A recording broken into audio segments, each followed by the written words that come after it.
La séquence qui va suivre est intitulée « Des liens sociaux en mutation ». Elle est présidée par Marianne de Boisredon, administratrice des SFF, qui accueille M. Pierre Giorgini et Bernard Perret. Cette séquence sera suivie d'un débat avec vos questions. Je vous rappelle que vous pouvez les envoyer sur WooClap, précédé par le hashtag P, comme s'affiche sur l'écran. Vous pouvez les envoyer soit sur Internet à l'adresse www.wooclap.com/ssf2019, soit par SMS au numéro 06 44 60 96 62, après avoir, comme cela vous a été indiqué ce matin, envoyé un premier message avec le mot-code @ssf2019. Tout ceci est rappelé sur l'écran et dans votre dossier du participant en page 8. Vos questions et réactions alimentera le débat qui suivra l'intervention. Donc merci d'avance de votre participation.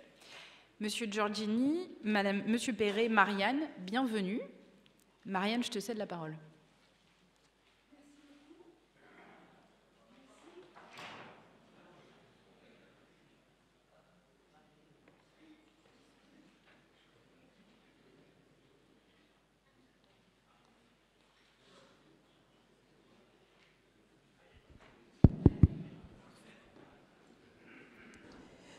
Tout va bien. Commençons cette partie sur des liens sociaux en mutation. J'ai la joie de vous présenter Pierre et Bernard. Donc dans un premier temps, je vais les présenter. Chacun aura un temps de parole, j'allais dire, pour nous faire voir un peu ces mutations dans les liens. Et ensuite, il y aura un débat, comme nous l'avons fait précédemment, avec une question venue des jeunes et de la table des questions. Et puis, ce sera un peu dans un débat, dans une conversation qu'on va continuer ce dialogue. Pierre, vous êtes ingénieur télécom de formation. Vous débutez votre carrière dans l'enseignement supérieur et la recherche comme directeur du département réseau à l'Institut Télécom. Puis directeur créateur d'une nouvelle école d'ingénieurs, Télécom Lille aujourd'hui. Vous continuerez en parallèle à vous passionner pour les sciences humaines et la philosophie, tout en insistant sur le fait que vous ne vous prenez pas pour un philosophe. En 1994, vous bifurquerez vers de la technologie vers les ressources humaines. Vous aurez alors une carrière de DRH à l'ANPE comme directeur général RH, à France Télécom comme directeur du développement des compétences du groupe. Vous reviendrez ensuite vers le management de la recherche et développement comme directeur général délégué de Orange R&D, puis DG du groupe des instituts supérieurs de l'électronique et du numérique, et enfin comme président recteur de l'Université catholique de Lille, où nous sommes aujourd'hui. Et vous conduisez un plan de transformation considérable. Vous êtes en même temps chercheur associé au laboratoire d'éthique de la Cato, un des plus importants en France, labellisé par l'État. Dans ce cadre, vous publierez 4 ouvrages, dont le premier, La transition fulgurante, recevra le prix Méry, et le 4e, La tentation d'Eugénie, le prix de l'Académie des sciences morales et politiques. Vous vous préparez à publier un 5e en mars, toujours chez Bayard, et c'est ce nouvel essai dont nous allons parler. Bernard.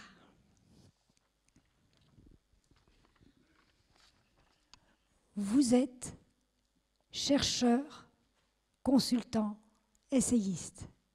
Après avoir exercé diverses fonctions dans l'administration jusqu'en 2016, notamment à l'inspection générale du ministère de l'écologie. Statisticien et économiste de formation, vos principaux thèmes de réflexion sont l'écologie, le social, l'anthropologie religieuse et la pensée de René Girard. Membre du comité de rédaction des revues Esprit et Projet,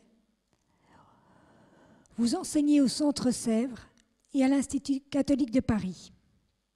Vous êtes vice-président de l'association Recherche Mimétique. Vous êtes l'auteur d'une douzaine d'ouvrages et le dernier, La foi chrétienne, après René Girard, et les autres seront sur les tables et en vente, mais il est important pour vous. Donc, vous aurez, comme les autres, une séance de dédicaces et les ventes possibles dans l'après-midi. Mais passons, Pierre, par vous, en commençant sur cette question de votre livre à paraître en mars, qui a pour titre « La crise de la joie ». Alors moi, j'ai envie de vous poser comme question, c'est quoi la joie pour vous et pourquoi parle-t-on de crise de la joie ? À vous la parole. Bien, bonjour à toutes et à tous. Oui, la crise de la joie, avec comme sous-titre « Et s'il suffisait d'écouter le vivant ». Alors j'aurais pu écrire Vive la joie chrétienne » et s'il suffisait d'aller à la rencontre de l'Évangile. Mais si je puis dire, ce livre, d'abord, la messe serait dite, si vous me permettez, et en même temps, il y a tellement eu de merveilleux écrits sur ce sujet. Donc j'ai plutôt pris un point de vue, je vais dire, plus laïque et plus épistémologique. Alors certains diront plus cérébral. Mais vous savez, je fais très attention parce qu'on a souvent tendance aujourd'hui à opposer le cérébral et l'action, et ça procède de ce qu'on est en train de vivre aujourd'hui, qui est cette espèce de mise à distance de ce qui peut être pensé comme élitiste. Simplement poussé à l'excès, ça peut être particulièrement dangereux. Donc, osons espérer que l'action viendra toujours se fonder dans la capacité à comprendre et surtout que nous ferons toujours attention à développer ce qui est en péril aujourd'hui, ce que j'appelle une éthique de l'argumentation. Je ferme la parenthèse. Donc, crise de la joie, et s'il suffisait d'écouter le vivant, je prends un certain risque puisque mon propos paraîtra très vite, a priori, comme plutôt spinoziste et le procès qu'on pourrait me faire en panthéisme serait pas très loin. Mais je vais revenir quand même sur le sens de ce livre. En prenant les deux titres, le titre et le sous-titre, et de montrer un peu peut-être comment tout cela peut quelque part converger, en tous les cas dans la façon de le penser. La crise de la joie. Alors la joie pour moi évidemment c'est avant tout la joie chrétienne, mais si on laïcise ce point de vue, on pourrait dire que la joie, et c'est merveilleux de finir sa carrière comme président-recteur d'une belle université au contact d'une jeunesse passionnante, de se dire au fond pourquoi lors de mes différents contacts, mes cours, mes conférences, mon groupe de l'école 360, etc., je sens finalement assez profondément exister cette crise de la joie.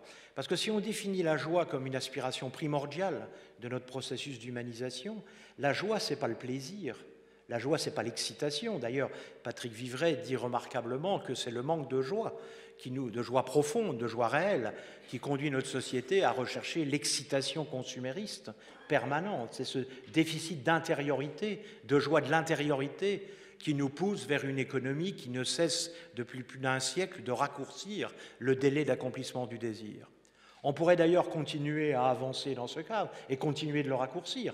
Ma petite fille, il n'y a pas très longtemps, me disait « Papy, il faut que tu me donnes 300 €, je n'ai pas la dernière version de l'iPhone, je me sens humilié dans la cour de récréation. » Jusqu'où va-t-on réduire le délai d'accomplissement du désir? Or, cette économie basée sur ce raccourcissement, elle se fracasse aujourd'hui sur les enjeux écologiques et les enjeux du futur, de ce futur souhaitable. Donc il va falloir quelque part changer de posture, diraient les philosophes. Alors la crise de la joie, c'est quoi? Eh bien, c'est tout simplement quand un jeune ou une jeune, ou même moins jeune, me dit « Comment je fais pour discerner ici et maintenant le bien agir ?» C'est-à-dire le sentiment d'agir pour le bien, pour le bon, pour le juste, pour le beau, ont ajouté, en sachant que bien sûr, ces conceptions de bien, de beau, de juste, de bon peuvent se traduire différemment dans les cultures, les civilisations, etc. Mais c'est une aspiration primordiale qui traverse notre processus d'humanisation. Or, mettons-nous aujourd'hui à la place d'un jeune qui a 20 ans ou 25 ans et qui en aura donc 50, en 2050, enfin un peu moins.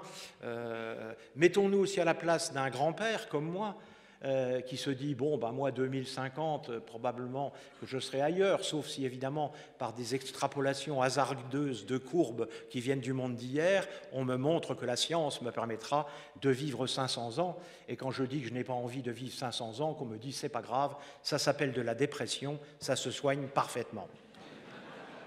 Donc, on voit bien que si quand je me plonge, au fond, dans les yeux de mes petites filles, de ma 5e petite fille qui vient de naître, je ne peux pas considérer que je suis, au fond, dans la possibilité de m'abstraire en tant qu'humain de cette question du futur souhaitable et du futur que l'on prépare. Et donc, pourquoi y a-t-il crise de la joie? Eh bien, mettons-nous un peu en réflexion et disons-nous comment on discerne le bien agir alors que nous sommes dans un vertige catastrophique. Alors, il est aussi castrateur, je crois, mais catastrophique. Vertige catastrophique, fondé ou non fondé, la question n'est pas là, n'empêche qu'il est partagé dans tous nos univers, quels qu'ils soient, les médias, etc., les collapsologues qui prennent des courbes et les extrapolent et font « Ah, c'est ballot, elles se croisent en 2050 ». Ben, voilà. D'ailleurs, moi, j'ai écrit un peu au collapsologue, Pablo Servigne, en disant « Est-ce que c'est le 30 juin ou le 1er juillet 2050 que ça va se passer ?» Puisque nous, les catholiques, notre marché va en quelque sorte croître brutalement lorsqu'on va s'approcher de cette échéance. Donc on voit bien très concrètement qu'un jeune aujourd'hui est plongé dans ce vertige catastrophique qui a 3 dimensions. Il a la dimension scientifique. Moi, ce qui me frappe, c'est « je suis un scientifique ». Ce qui me frappe, c'est les jeunes qui me disent « mais monsieur le recteur, on a le sentiment que tout sera possible dans le domaine du gène, des biotechnologies, des neurosciences, de l'intelligence artificielle. Voilà qu'on nous parle au Japon maintenant d'embryons chimères, qu'ils doivent évidemment détruire au bout de 14 jours, mais on va reculer cela pendant combien de temps?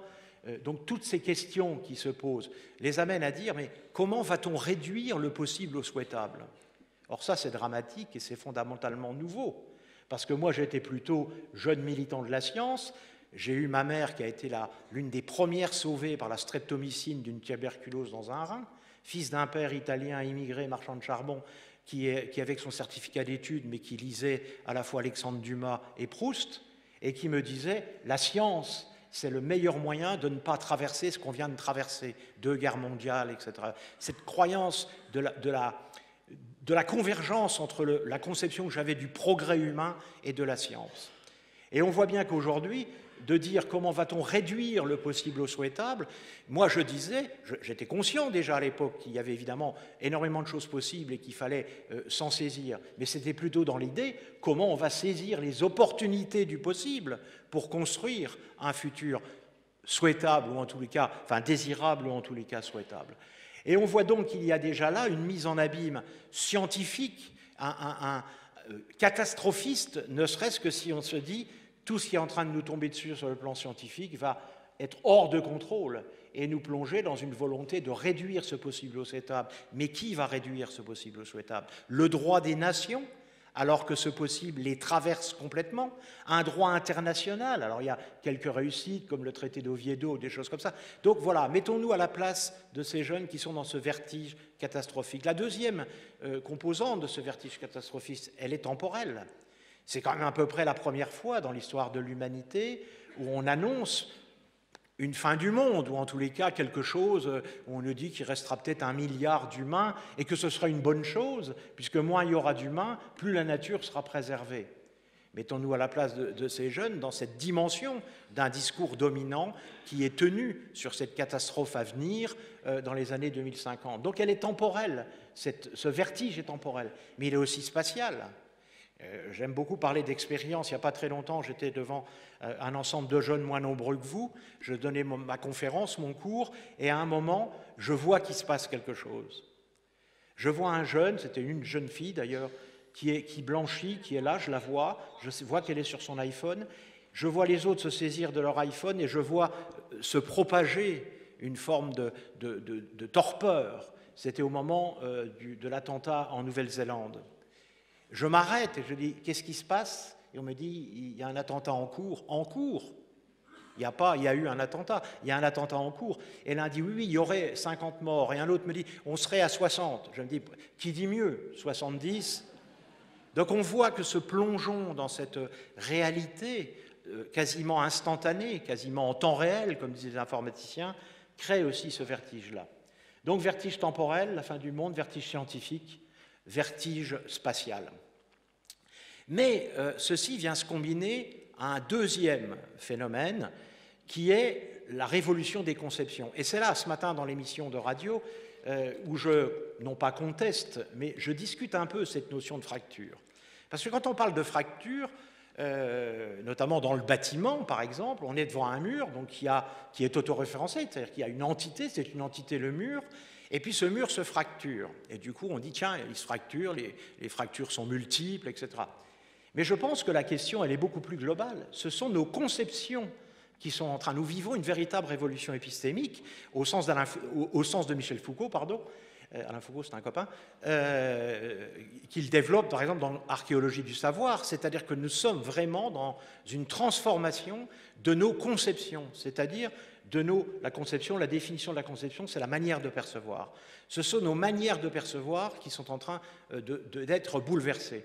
Et pour l'expliquer, je vais prendre juste une histoire personnelle qu'on peut penser comme une métaphore. Quand je travaille au début de ma carrière, dans mon département réseau, nous travaillons sur comment piloter un réseau d'objets éloignés, d'objets à distance. Qu'est-ce que nous faisons? Nous créons une intelligence centrale par un calculateur qui est capable d'analyser ces objets en mouvement, de les cartographier. L'intelligence, en quelque sorte, s'extrait du système, elle se concentre dans un objet technique qui est l'ordinateur, qui va analyser, optimiser, tout ce que vous voulez, et qui va ensuite distribuer, en commandant chacun des objets, à l'époque par des fréquences, va distribuer l'optimisation, les décisions à prendre, voire les artefacts qu'il va produire par l'exercice de sa pensée de l'intelligence. Et ça, on était des milliers de chercheurs à travailler sur ces modèles. Et patatras, d'un seul coup, il y a une forme de rupture épistémique qui se produit, et on se met à penser des objets intelligents par eux-mêmes, c'est-à-dire non plus une intelligence exogène qui vient distribuer ces résultats, mais une intelligence endogène, emportée par chacun des véhicules ou des objets, et qui vont, de façon autonome mais interdépendante, co-créer l'intelligence du système. Nous sommes en train de passer des conceptions exodistributives, l'intelligence est extérieure, elle distribue ses résultats, à des conceptions endo-contributives, l'intelligence réintègre les objets, et contributive, chacun contribue à la production d'une intelligence collective. Eh bien, il faudrait être aveugle pour ne pas voir que ce phénomène du passage de l'exodistributivité à l'endocontributivité, il est partout. Il est dans le management, il est dans l'effondrement des hiérarchies traditionnelles, il est dans l'organisation des systèmes techniques, il est partout. C'est une révolution épistémique. Or, un système basé sur une intelligence répartie autonome qui s'ajuste et coélabore, et non pas collabore pour, coélabore l'intelligence du tout, ne nous permet pas de continuer à penser les systèmes de la même façon. Et même la notion de fracture ne peut plus se penser de la même façon, puisque là, vous voyez bien qu'on passe en fait d'une société de la montre, c'est-à-dire d'une société qui a défini des lieux, et regardez à quel point notre société a défini des lieux, le lieu syndical, le lieu politique, le lieu de la démocratie représentative, le lieu de la démocratie participative, le lieu de l'Église, etc., etc. Tous ces engrenages, les corps intermédiaires, tous ces engrenages ont construit un interfonctionnement basé sur une intelligence exodistributive, dont le but est de donner l'heure pour le cas de la montre. Mais imaginez un instant qu'on change de conception et que du coup on passe à cette conception endocontributive où on a une production d'intelligence et une revendication de contribution qui se répartit dans l'ensemble du système. Eh bien, ceci, pour moi, c'est le fondement de ce qui est en train de se transformer. Alors vous allez dire, quel rapport avec la crise de la joie? Ben, il est simple. Pourquoi les jeunes aujourd'hui, et on le voit sur notre campus, cherchent à retrouver des localités signifiantes, c'est-à-dire des localités où ils ont le sentiment qu'en discernant le bien agir ici et maintenant, ils ont une action concrète et opératoire sur la transformation de leur localité, mais branchée sur les enjeux du monde. Car le danger de ça, c'est le communautarisme, c'est la relocalisation étroite, restreinte. Il faut qu'on retourne à des localités qui intègrent le sens, mais qui soient branchées aux enjeux globaux, aux enjeux du monde. Eh bien, c'est cette réinvention de localités agissantes que nous essayons de construire ici, c'est-à-dire des jeunes à la fois impliqués dans un local, mais en même temps un local branché aux enjeux du monde. Et le travail avec Bernard Stiegler, nous travaillons beaucoup ensemble, et je terminerai là-dessus, m'amène à définir les 4 grandes conditions pour que ça se passe et sur lesquelles nous travaillons ici sur le campus universitaire.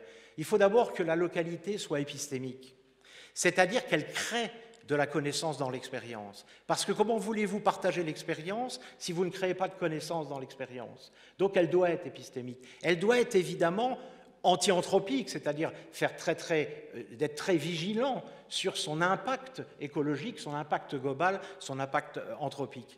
Elle doit être basée sur l'altérité vraie, parce qu'on sait que les changements de vision du monde ne se font que dans une altérité physiquement constituée. La confusion entre la relation et la connexion est en quelque sorte presque un drame sur lequel il faut travailler. Et puis enfin économique, vous avez fait référence au pape François, au sens oikos nomos, c'est-à-dire prendre soin de la maison.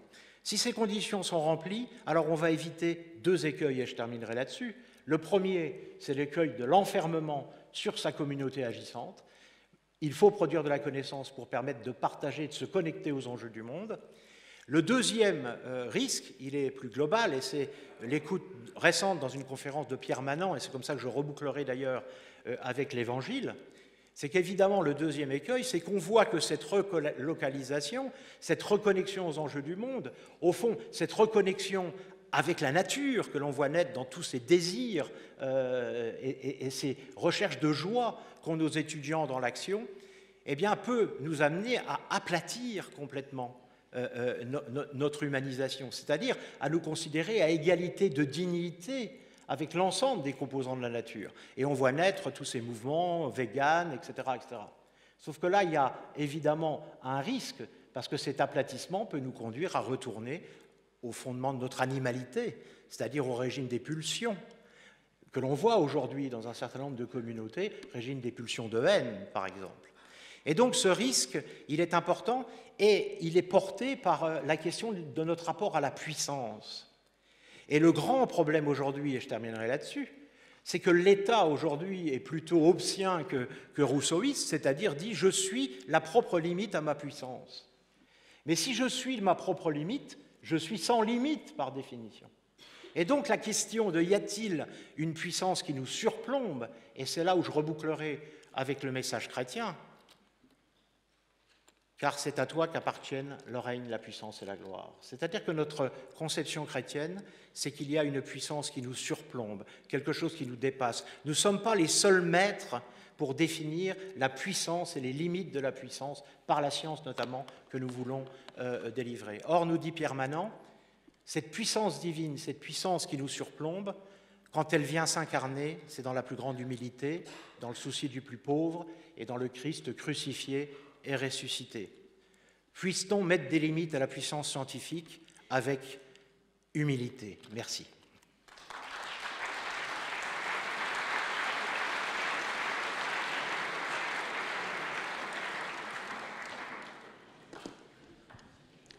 Merci Pierre. À vous Bernard de continuer de nous parler de ces liens en mutation.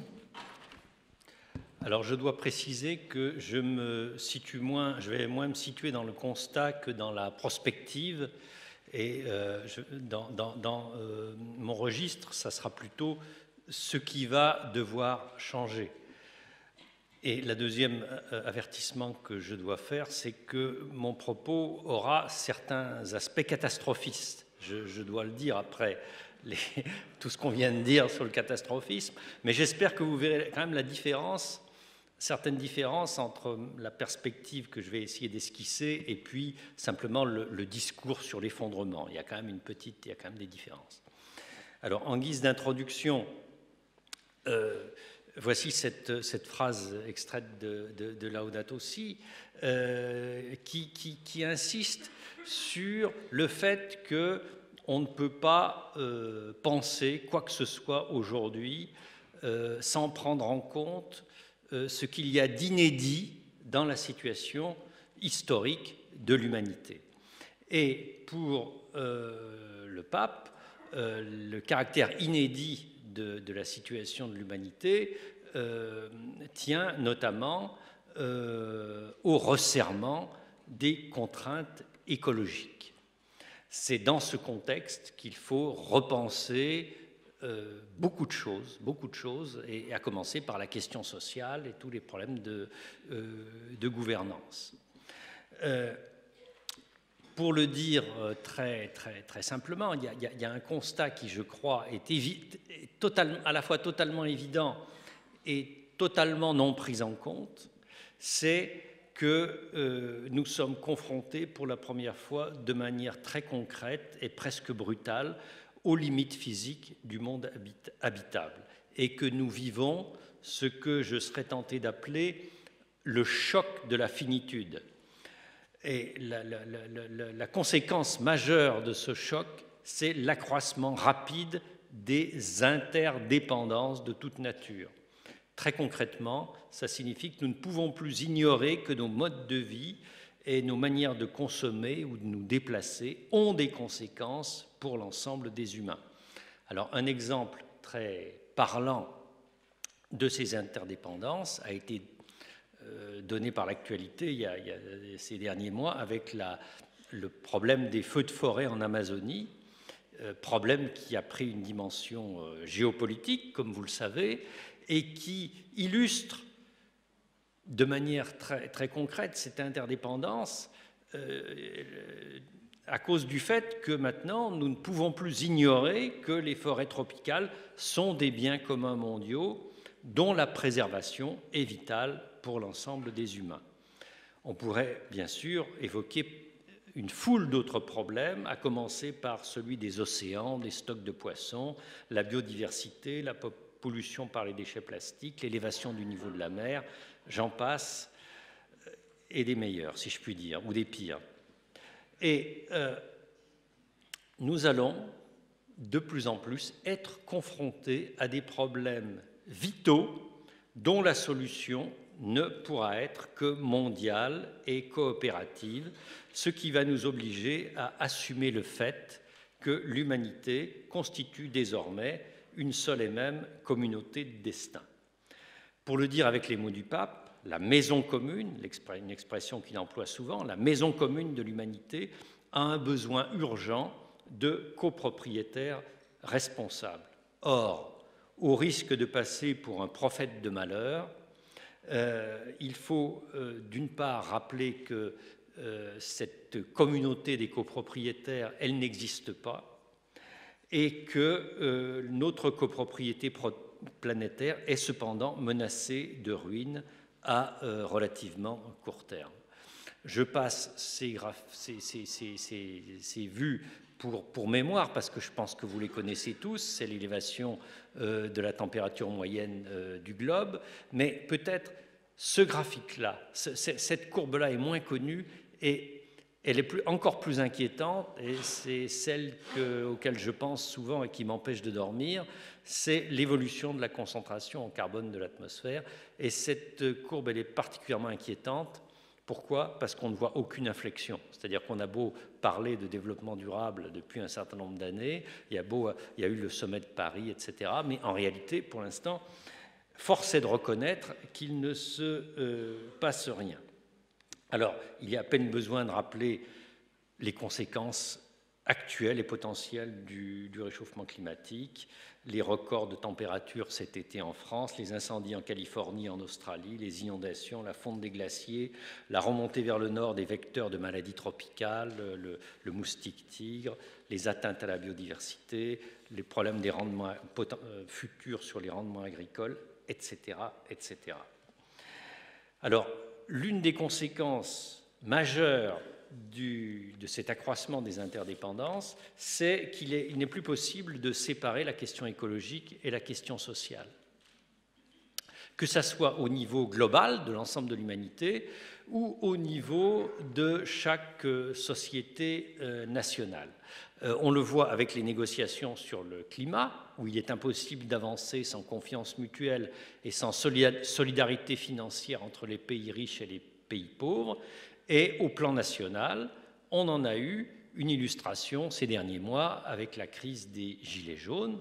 En effet, si tous les experts s'accordent pour dire qu'il faut taxer les énergies fossiles, force a été de reconnaître qu'une telle hausse est socialement inacceptable, sans mesures compensatoires et sans un vaste effort de solidarité. En réalité, seule une société plus égalitaire pourra se mobiliser collectivement pour relever le défi climatique comme les autres défis environnementaux. C'est l'une des implications majeures du fameux « tout est lié » qui revient comme un leitmotiv dans l'encyclique Laudato Si. Mais ce qui complique et aggrave encore le problème, c'est que c'est l'obsolescence de notre conception du progrès économique et social. En effet, nous sommes habitués à compter magiquement sur la croissance économique et la redistribution de la richesse monétaire pour résoudre les problèmes sociaux. Tout se résout par des augmentations de salaire, par de nouvelles prestations sociales, par des mesures qui se traduisent en termes monétaires. Or, ces mesures, évidemment, elles sont d'autant plus faciles à prendre qu'il y a du grain à moudre, qu'il y a de la croissance. Or, là aussi, il y a un constat terrible, mais qu'il faut quand même faire, c'est qu'il n'y a pas véritablement de découplage entre la croissance de l'économie monétaire et la consommation des ressources. Ce qui veut dire qu'il va falloir raisonner autrement et que non seulement nous allons devoir faire un effort de justice au sens de redistribution, d'égalité, mais qu'en plus nous allons devoir réinventer le progrès social et que les politiques sociales vont devoir s'inscrire dans une transition vers d'autres modes de vie sous-tendus par une conception moins matérialiste du bien-être. Cela passe notamment, là je n'ai pas le temps de développer, mais j'ai beaucoup écrit là-dessus, ça passe notamment par des mesures visant à réduire les besoins monétaires tels que l'augmentation de la durée de vie des produits, de la réparabilité des biens, la limitation de la publicité, une réorganisation des services dont le but principal serait de permettre aux gens de vivre mieux avec moins d'argent et notamment sans voiture, grâce au transport collectif et au développement des services de proximité. Je n'ai pas le temps de développer. Nous avons besoin donc d'inventer une nouvelle forme de progrès social et nous avons besoin de solidarité et de coopération à tous les niveaux. Et cela pose évidemment un immense problème de gouvernance. La démocratie est à réinventer à partir de la nécessité de gérer collectivement les biens communs. Or, la démocratie moderne, la démocratie représentative que nous connaissons, s'est construite autour de la liberté, des questions de liberté, de sécurité et de protection de la propriété individuelle. L'État a été inventé pour protéger la propriété et la liberté. Désormais, nous avons besoin d'une autre démocratie, d'une démocratie des communs, d'une gouvernance démocratique qui rende possible la gestion coopérative et efficace des biens communs.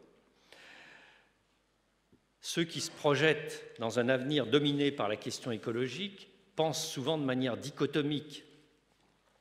Il y aurait d'un côté un scénario de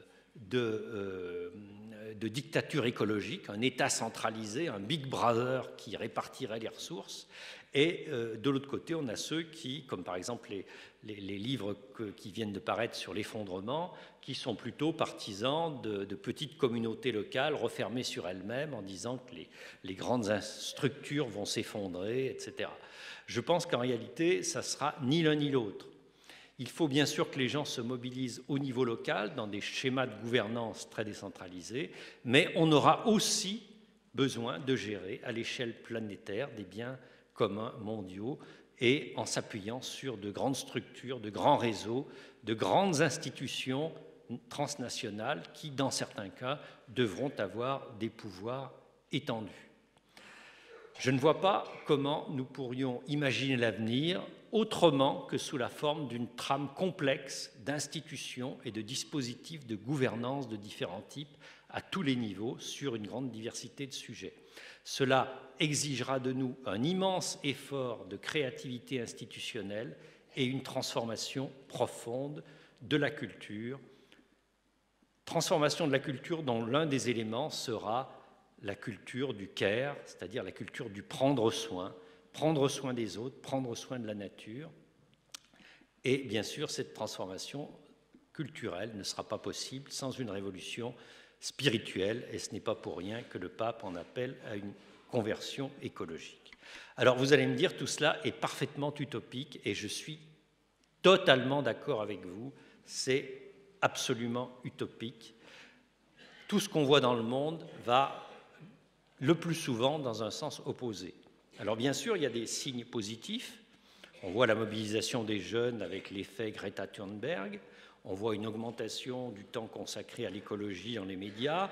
On voit une mobilisation croissante des catholiques, des chrétiens, suite à l'encyclique Laudato Si, les paroisses vertes, etc.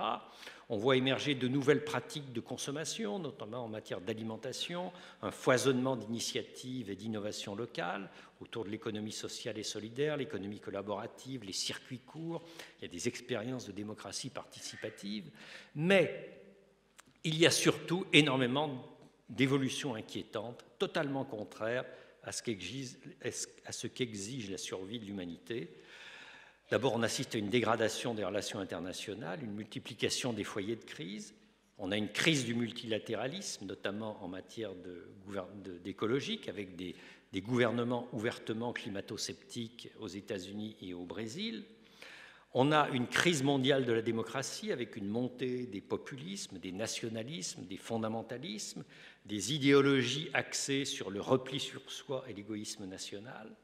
On voit partout des troubles sociaux et une montée de la violence, et puis surtout un accroissement des inégalités avec, comme on l'a dit ce matin, des riches qui sont en état de sécession. Et puis, on a une culture qui, globalement, évolue toujours dans le sens de l'individualisme, du consumérisme, où même quand on se révolte, comme on l'a vu ce matin avec les Gilets jaunes, c'est parce qu'on n'est pas suffisamment bien intégré à la société de consommation. Plus que jamais, une économie fondée sur la marchandisation et la financiarisation à outrance.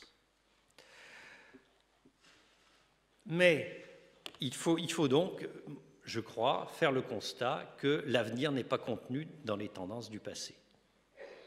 Les contradictions sont trop fortes entre les tendances à l'œuvre dans le monde et ce qu'il faudrait changer pour préserver durablement les conditions de vie sur la Terre.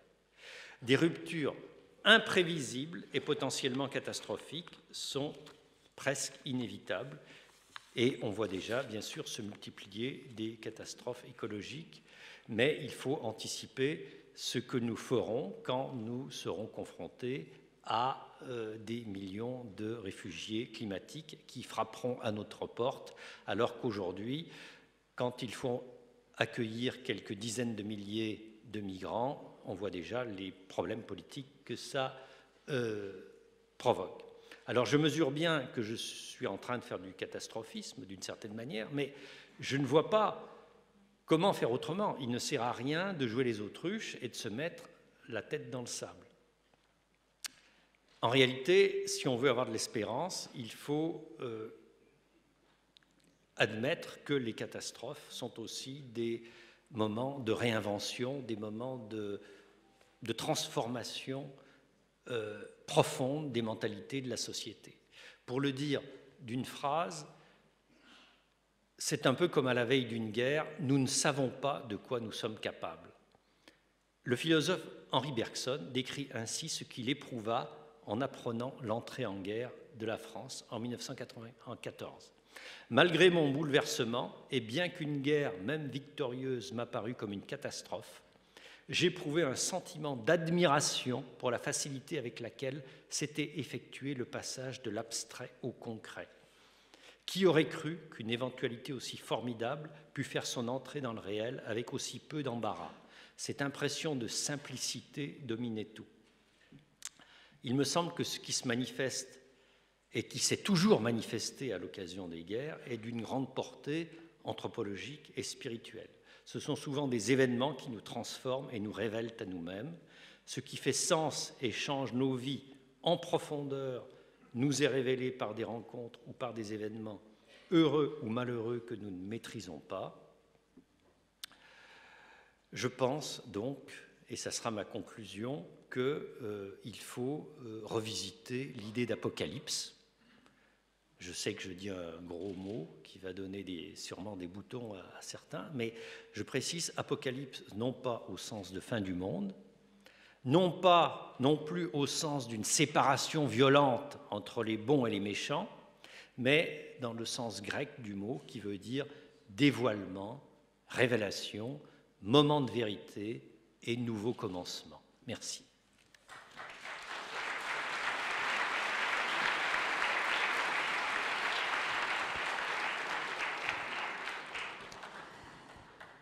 Merci Pierre, merci Bernard. Alors peut-être Bernard, on va passer à la table des questions, les questions des jeunes, avec Sébastien, Judith, Pierre, Léonard, Emmanuel et Bernadette.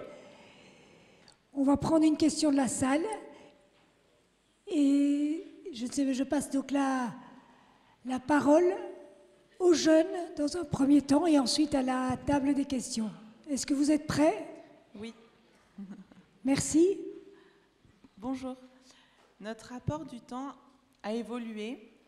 Est-ce que ce changement pourrait avoir un impact sur ce que vous nommez la crise de la joie ? Autre question. Vous pouvez reposer la question parce qu'il n'a pas bien le début. Notre rapport au temps ? Oui, au temps. Question de la salle.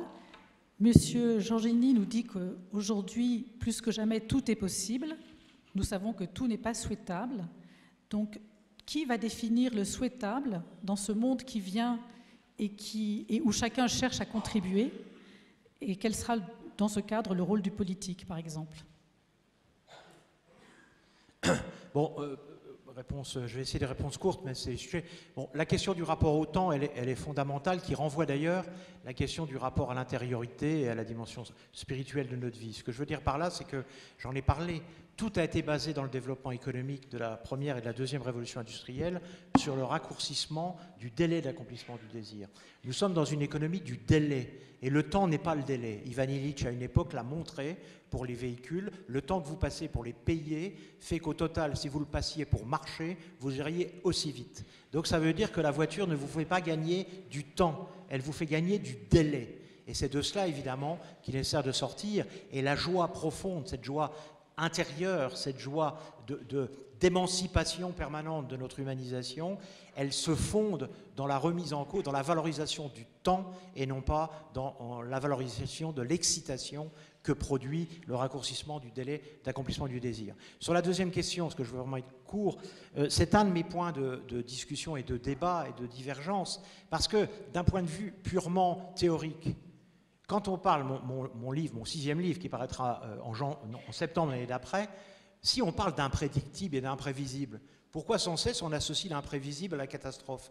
S'il peut se passer des choses imprévisibles dans le sens de notre mort, il peut aussi se passer des choses imprévisibles dans le sens de notre bien. Donc déjà, première remise un peu en cause d'une extrapolation qui, pour moi, sont des représentations basées effectivement sur des effondrements. Moi, je ne nie pas qu'il n'y aura pas des effondrements. Ce que je conteste, c'est deux choses. C'est l'effondrement global et conjoint. D'ailleurs, le comité 121 a interviewé les plus grands scientifiques mondiaux. Ils disent tous qu'il y aura des effondrements financiers, écologiques, etc., etc. Il y aura un égrenage d'effondrements. Alors, est-ce que ce sera une catastrophe ou pas ? Après, c'est la question. Et ma deuxième réponse, c'est peut-être le contact avec les jeunes, c'est la réponse qu'a fait magistralement Michel Serres 2 mois avant sa mort, confronté à un débat avec Pablo Servigne. Il a juste dit, c'est formidable, c'est d'une rationalité incontournable. À quoi ça sert Nous avons besoin d'énergie, nous avons besoin de jeunes qui se mobilisent. Le programme sur lequel je me suis fait élire s'appelle « Osons l'espérance ». Eh bien oui, osons l'espérance. Et oser l'espérance, c'est oser l'imprédictible, le disruptif, etc. Or, et c'est mon dernier point de vue, pourquoi j'ai dit « nous allons vers le vivant » ? Parce que la biosphère, elle s'est quand même préservée pendant pas loin de 4 milliards d'années.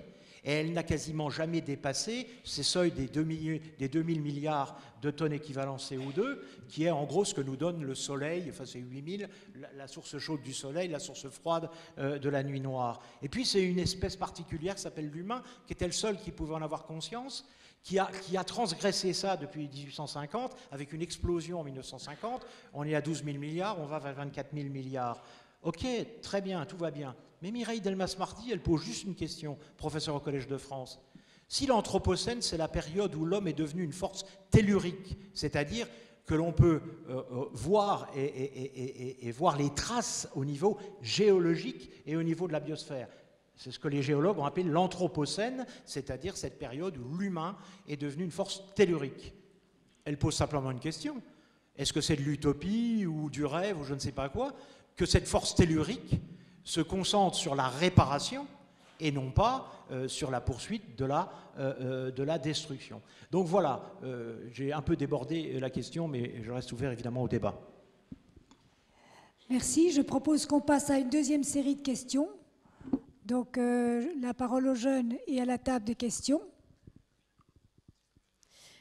Oui, alors on avait une autre question, donc c'est est-ce que vous pourriez justement développer certaines solutions que vous avez évoquées, que vous avez dit vous ne pouviez pas développer pour réduire l'aspect monétaire. Je ne sais pas si c'est le terme que vous avez utilisé. Cette question est adressée à Bernard. Monsieur Perret. Oui. Pour la table de questions. Question de la salle. La question, c'est pour Monsieur Perret. Question de la salle, et également pour Monsieur Perret, concernant la démocratie du commun. Est-ce que vous pouvez développer l'idée, quels sont les acteurs concernés et comment œuvrer pour accroître cette démocratie du commun, pour la concevoir ? Alors, la question du non monétaire, elle est à mon avis fondamentale. Elle est fondamentale parce qu'on voit beaucoup de gens qui disent le PIB, c'est fini, on ne peut plus concevoir la croissance comme autrefois, mais simplement, ça pose un énorme problème parce que comment est-ce qu'on conçoit le progrès social autrement qu'en redistribuant des sommes d'argent comme on l'a toujours fait. Et il se trouve que j'ai travaillé là-dessus, j'ai même participé à des rapports qui abordent un peu cette question-là. Bon, je peux juste lancer quelques idées. Bon, il est clair que la question qu'on ne s'est jamais posée, c'est comment serait-il possible de vivre mieux sans gagner plus ? Et ça passe évidemment par des sujets comme la durée de vie des produits. Moi, il m'est arrivé d'acheter des chaussures que j'ai gardées une vingtaine d'années. On est parfaitement capable de produire aujourd'hui des ordinateurs, des vêtements, des voitures qui durent très longtemps, qui sont réparables, où on peut échanger les pièces détachées, etc., etc. Simplement, il faut avoir conscience du fait que c'est aujourd'hui un des axes majeurs d'un progrès social durable que de rendre possible une vie moins monétarisée. Alors ça passe aussi par l'aménagement de l'espace, par les services collectifs, par la limitation de la publicité, et puis par un changement culturel qui fasse qu'on prenne davantage de plaisir à des activités de loisirs collectifs plutôt qu'à des activités de loisirs purement marchandes. Enfin, il y a toute une réflexion à avoir qui est trop rarement abordée, y compris par les écologistes, sur comment vivre mieux avec moins de production marchande et donc moins d'impact sur l'environnement. Alors, c'est très lié à la question de la démocratie du commun, parce que, évidemment, le jour où on sera tous directement impliqués dans la gestion des biens communs, des espaces naturels, où on sera directement impliqué dans la création de systèmes locaux de fourniture d'énergie durable et donc d'économie d'énergie à une échelle locale, eh bien, on sera forcément... Si vous voulez, moi je pense que la métaphore du copropriétaire, elle est incontournable, hein. Nous avons tous l'expérience de ce que c'est qu'une copropriété où il faut s'impliquer, identifier des biens que nous devons prendre en charge collectivement, avec des implications éventuellement sur le comportement des uns des autres. Eh bien, je crois que nous avons à étendre cette logique de la copropriété responsable à bien d'autres réalités. Et je termine juste là-dessus. Là, ce qui est intéressant dans cette métaphore de la copropriété, c'est qu'on voit qu'une copropriété qui fonctionne, c'est une copropriété où les gens se sentent un peu solidaires les uns des autres, où il n'y a pas trop de conflits, où il y a de la convivialité. Et plus il y a de la convivialité dans une copropriété, mieux la copropriété est gérée. C'est tout à fait évident. Merci. On va continuer peut-être encore par une ou deux questions. J'aimerais juste qu'on revienne à ces liens sociaux en mutation. Et j'avais juste aussi une image. Un de mes derniers enfants est au scoutisme et il était revenu d'un week-end où il n'avait plus. Ils étaient crottés, ils étaient vraiment... il n'y avait pas plus pourri comme condition. Et j'étais frappée de leur sourire. Et pour revenir à ces liens qui ne sont pas coûteux, il me disait, mais maman, moi, j'ai pas besoin d'autre chose pendant mes vacances, alors qu'il est étudiant, il n'a pas beaucoup de temps à consacrer. Mais moi, ce qui m'a frappé, c'est la qualité de ce qu'il avait vécu avec très peu de choses matérielles. Et dans la génération des jeunes, il y a une chose qui me touche, c'est leur goût d'une sobriété, de vivre mieux avec moins. Et pour moi, c'est un signe encourageant. Voilà, c'était la petite... le moment, avant de passer à une dernière question, peut-être. Oui, on avait une autre question. Monsieur Giorgini, vous avez évoqué cette tendance vers l'endodistribution, si j'ai bien compris. Et pour autant, on voit qu'il se pose aujourd'hui un problème de bien commun qui est comment gérer, par exemple, le risque climatique et donc comment faire advenir cette copropriété mondiale. Et donc comment conjuguer en fait cette tendance à la décentralisation, à l'endodistribution d'un côté, et pour autant ce besoin d'une gouvernance mondiale de l'autre. C'est pour ça qu'il faut qu'on fasse très attention aux mots, parce que, que veut dire une régulation centrale? Comment on la conçoit? Comment le vivant, on pourrait peut-être jeter un œil, comment le vivant s'est organisé pour construire ce miracle de la préservation de la biosphère? Il y a eu quelques effondrements, les grands mammifères, etc.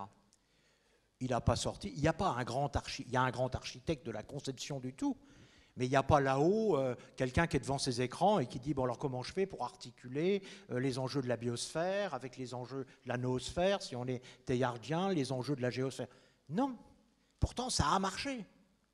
Le système qui est né de cette évolution et de cette force de conservation qui s'est opposée aux forces d'altération, c'est quoi? Ben, c'est ce que Bernard a décrit à la fin, c'est-à-dire des localités intriquées à tous les niveaux, parce qu'il y a la question de l'échelle. Quand on dit localité, on pense à la bonne localité, très locale, très fermée. Non, il y a des localités. L'humanité est une localité. Et donc, comment la biosphère s'est-elle organisée pour se préserver? En intriquant des localités à différents niveaux, qui sont toutes tournées vers l'optimisation locale, c'est le cas d'une cellule par exemple, l'optimisation locale de son entropie. L'entropie, c'est ce qui fait poussière, tu es poussière, et tu finiras en poussière, c'est-à-dire c'est le vieillissement et l'usure. Et en même temps qu'ils travaillent sur l'optimisation de leur équation anthropique, elles ont une vision holoptique qui consiste à être en même temps dans la préservation du tout. Donc il n'y a pas quelque part, parce que quand on dit le gigantisme international, ben on l'a. On a Google, c'est une incroyable force de régulation. On a Facebook, on a Apple, sauf que le problème qui va se poser, c'est qu'est-ce qu'on est sûr? Par exemple, si moi je travaille beaucoup avec des gens de Google, ils me demandent souvent, mais comment on peut sortir de cette équation? Mais je dis, vous n'avez pas de solution, vous ne pouvez que vous suicider en tant qu'entreprise, puisque leur modèle économique est basé sur la mise en aliénation de l'ensemble du réseau qu'elles animent. Donc c'est consubstantiel à leur nature. Donc moi je dis faisons attention, quand on parle de solutions globales, dans le vivant, les solutions globales ne sont pas organisées forcément telles qu'on les pense. Et je termine ce travail-là sur la question, faisons attention aussi à la question de la financiarisation du marché. D'ailleurs, vous le connaissez peut-être, Bertrand Badré vient de sortir un livre très intéressant. La finance peut-elle sauver le monde? Il faut oser le dire. Parce que le marché, je m'excuse, mais le marché, c'est l'ensemble des échanges d'une communauté, qu'il soit formel, informel, un bisou, ça fait partie du marché. Hein, c'est ça la vraie définition du marché. La monnaie, je rappelle que la monnaie, on parle de monétarisation, c'est un bien commun parce que ça a été inventé pour quoi? Pour objectiver les échanges, pour lutter contre les passagers clandestins. C'est ça la base de la monnaie quand on le regarde d'un point de vue anthropologique. Par contre, après, vous avez d'ailleurs, je rappelle que le World, par exemple, l'expérience formidable hein, de l'Autriche d'avant-guerre 32, je crois, qui a été écrasée par les banques centrales, aurait probablement pu sauver le monde, mais là-bas, c'était bien une monnaie. C'est une monnaie locale qui s'appelle le World, qui existe toujours. Donc, la monnaie n'est pas en soi mauvaise. C'est la financiarisation globale du monde qui, effectivement, se retourne contre nous. Et ce que dit mon ami Paul Jorion, c'est le fait que nous sommes rentrés dans la confusion totale entre le prix et la valeur. C'est-à-dire que nous avons le sentiment que le prix, qui est une mathématisation réductionniste du marché, et on confond ça avec la valeur. Et donc c'est ça qu'il faut qu'on retourne, qu'on inverse. Et Eli Cohen, et là je pense qu'on va tomber en accord, lorsqu'il dit « les enjeux écologiques sont incompatibles avec le pouvoir d'achat », ça veut dire quoi ça? Il dit « si on va vers les enjeux écologiques, on réduira le pouvoir d'achat. Et donc on aura des révoltes sociales dont les morts seront comptés autant que l'impact écologique. » Mais sortons des mots. Si le désir d'achat, parce que derrière le pouvoir d'achat, il y a un désir d'achat. Or, s'il y a une évolution disruptive du désir d'achat, que sera le pouvoir d'achat si le désir d'achat se transforme? Or, dans l'histoire, on a vu des transformations radicales, disruptives du désir d'achat. Donc moi, j'ai envie de dire aux jeunes qui sont là, allons-y, quoi. Bougeons le désir d'achat. C'est plus compliqué pour moi. Moi, je tiens encore à mon entrecôte, mais je suis prêt à en discuter. Oui. Juste un mot pour éviter tous les malentendus sur la question de l'engagement. C'est clair que là, on est toujours un peu sur la corde raide quand on doit dire ce qui est, tout simplement, en matière d'écologie.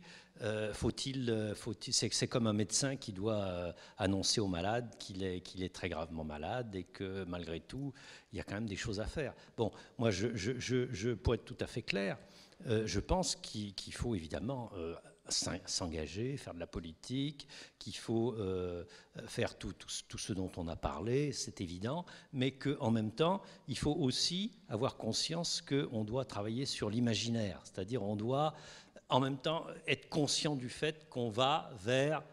Il faut se préparer spirituellement et moralement à des choses qui nous emmèneront beaucoup plus loin que ce qu'on est prêt à faire aujourd'hui. Voilà, c'est tout ce que je voulais dire. Ah ben, je trouve que c'est une bonne conclusion à ce débat qui est positif. Et c'est une conclusion consensuelle, parce que j'achète ça formidablement.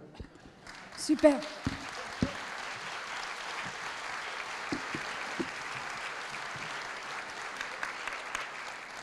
Vous pourrez juste prolonger ces débats en allant à la table de dédicace qu'il y aura cet après-midi avec l'un et l'autre et leurs livres et leurs derniers livres. Merci.